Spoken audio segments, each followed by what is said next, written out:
Right, hello you gorgeous people, it's me, not Dr. Tamara, not a doctor, just here telling you everything they should be.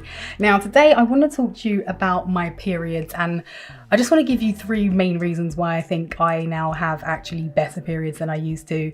Bit of backstory, my periods basically used to be a forever thing. I would spend about 10 days being due on and being psychotic. I'd spend 10 days bleeding, and then I'd spend 10 days afterwards recovering from the flipping madness that was my period, and then it would all bloody start again. Honestly, it was awful. Now, there's been many things I've done over the years that have really helped to heal my cycle and make my flow a lot better. And the top 3 ones are this, all right? The first one is dairy. I stopped all dairy. I've cut all dairy out. I don't want to get too much into it, and I don't want to like shove my veganness down your throat. I'm not one of those vegans. However, I noticed when I went vegan and stopped dairy, my periods were, the pain was nothing like it used to be, and the flow was so much cleaner. You can really tell a lot about your period by what the type of blood is that comes out of you, all right? And mine over the years, like I said, has got a lot better. And I do believe dairy is just one of those things that is so bad for you, not only physically, but I think spiritually. I mean, very briefly, if you want to consider, you know, being a woman for a second and consider the feminine energy, if you consider what happens to cows, cows are women, well, not all of them, some of them are men, but the cows that are going through what they need to go through to make the dairy, they are feminine energy, all right? And I don't know if you know too much about the dairy process, but to get dairy milk from a cow, the cow has to be producing milk, and the only time you produce milk is when you've just had a baby. So what essentially happens is they're raping cows, they're stealing their babies, and then they're stealing their milk. And then we are eating from that source and going, why does my vagina hurt? Why am I in so much pain?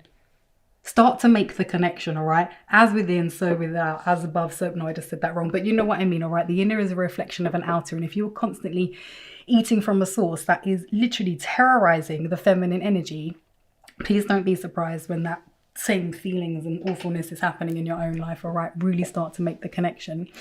Now, the next thing I did was I started to honor my body. I think we as women are taught periods are disgusting. There's something we should just be hiding in shame. There's something that, it shouldn't be happening. But actually, when I understood and respected what my body was doing, i.e. gearing up to make a whole human, which by the way, not everybody can do, men, I started to really respect what it is my body is doing. And I was like, wow, you are amazing. You can do so many great and wonderful things. And it really changed my view every time I was having a period. So I wasn't looking at it like, oh, you're bleeding again. I was like, oh, wow, you could have just made a human, but you didn't. Isn't that absolutely magical?